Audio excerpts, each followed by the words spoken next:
శివాకి కూడా స్వాగతం. చాలా మంది నన్ను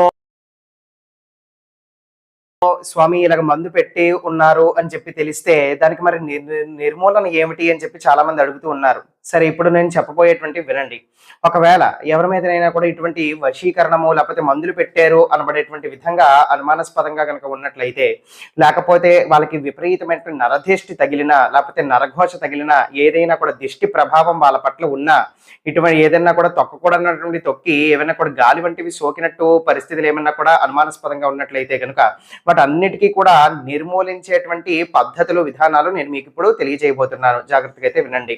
మొట్టమొదటిగా వరుసగా 7 రోజుల పాటు ప్రతిరోజు కూడా మీ యొక్క ఇంట్లో ఇంగువ ఉంటుంది కదా, ఒక చిటికెడు ఇంగువ నీళ్ళల్లో వేసి ఆ యొక్క నీళ్ళని ఆ యొక్క బాధితుడు అంటే అనుమానాస్పదమైనటువంటి ఆ వ్యక్తి ఎవరైతే ఉన్నారో, అంటే ఇబ్బంది పడి భరిస్తున్నటువంటి వ్యక్తి ఎవరైతే ఉన్నారో వాళ్ళ నోట్లో వేసి పుక్కలించి ఉమ్మమని చెప్పండి.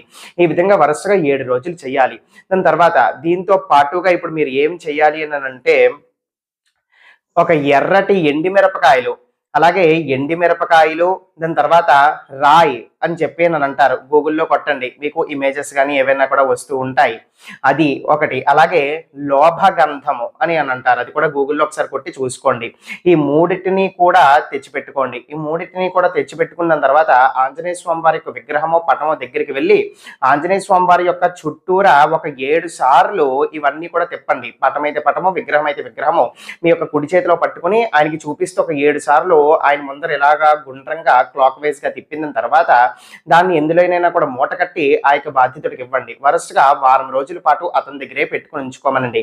హ్యాండ్ బ్యాగ్ లో కావచ్చు, పాకెట్ లో కావచ్చు, పర్సులో కావచ్చు, ఎలా వీలైతే అలా.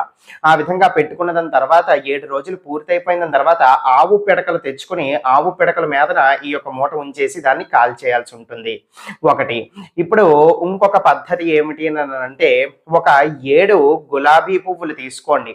7 గులాబీ పువ్వులు తీసుకొని మీ దగ్గరలో ఉన్నటువంటి ఏదైనా కూడా కాళీ అమ్మవారి యొక్క గుడికి వెళ్ళండి. కాళీ అమ్మవారి యొక్క గుడికి వెళ్ళి ఆ యొక్క 7 గులాబీలు కూడా కాళీ అమ్మవారికి అర్పణ చేసి పూజ చేసి అర్చన చేయమని చెప్పండి. ఆ విధంగా పూర్తయిపోయిన తర్వాత మీరు సమర్పించినటువంటి 7 గులాబీ పువ్వులలో ఒక గులాబీ పువ్వు తీసిమ్మని చెప్పండి. అయితే ఒక్కొక్కటిగా అమ్మవారిని తలుచుకోండి. ఓం క్రీంగ్ నమః అనబడేటువంటి మంత్రం. క్రీంగ్ నమః అర్థమవుతుంది కదా. ఓం క్రీంగ్ నమః ఈ యొక్క మంత్రాన్ని చెప్పి ఆ యొక్క గులాబీ రెక్క ఏదైతే ఉంటుందో తినేసేయండి. అలాగా 7 పెటల్స్ అంటే 7 రెక్కలు ఒక్కొక్కటి కూడా మంత్రం చెప్పుకొని తినేసేయండి. ఈ యొక్క పద్ధతిని కూడా మీరు ఆచరించవచ్చు. దాని తర్వాత గోరోజనము, టగరు అని అంటారు. ఈ రెండు కూడా ఒక ఎర్రటి మూట కట్టేసి మీ యొక్క పూజా మందిరంలో ఉంచుకోండి. ఈ యొక్క పద్ధతి కూడా మీకు పనిచేస్తుంది అనమాట. దాని తర్వాత ఒక నిమ్మకాయ తీసుకోండి. ఒక నిమ్మకాయ తీసుకుని ఈ యొక్క బాధితుడు ఇబ్బంది పడుతున్నటువంటి వ్యక్తి ఎవరైతే ఉన్నారో పైనుంచి కింద వరకు, అలాగే వెనక భాగము, అలాగే తల చుట్టూరు అక్కడ ఒక 21 సార్లు శుభ్రంగా దాంతో దిగదొడచాలి. అంటే దిష్టి ఏ విధంగా తీస్తారో ఆ విధంగా తీయాలి ఆ యొక్క నిమ్మకాయని పట్టుకుని. ఈ విధంగా చేసిన తర్వాత 4 రోడ్లు గల జంక్షన్కి వెళ్ళాలి. 4 రోడ్లు ఎక్కడైతే ఉంటాయో 4 దిక్కులు ఉన్నటువంటి జంక్షన్ దగ్గరికి వెళ్ళి దాన్ని మధ్యలో పెట్టేసేయండి. లేకపోతే అలా వెళ్తూగా మధ్యలో ఆ నిమ్మకాయని పడేసైనా వెళ్ళిపోవచ్చు, ఏమీ పర్వాలేదు.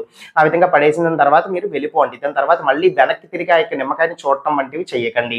ఈ యొక్క పద్ధతులు పాటించినట్లయితే కనుక ఎవరి మీదనైనా కూడా ప్రయోగానికి గురైన, దిష్టిలు ఉన్నా, నరఘోషలు ఉన్నా, ఏమైనా కూడా సోకినా ఇట్లాంటివన్నీ కూడా తొలగిపోయేటువంటి అవకాశాలు చాలా బలంగా ఉంటాయి.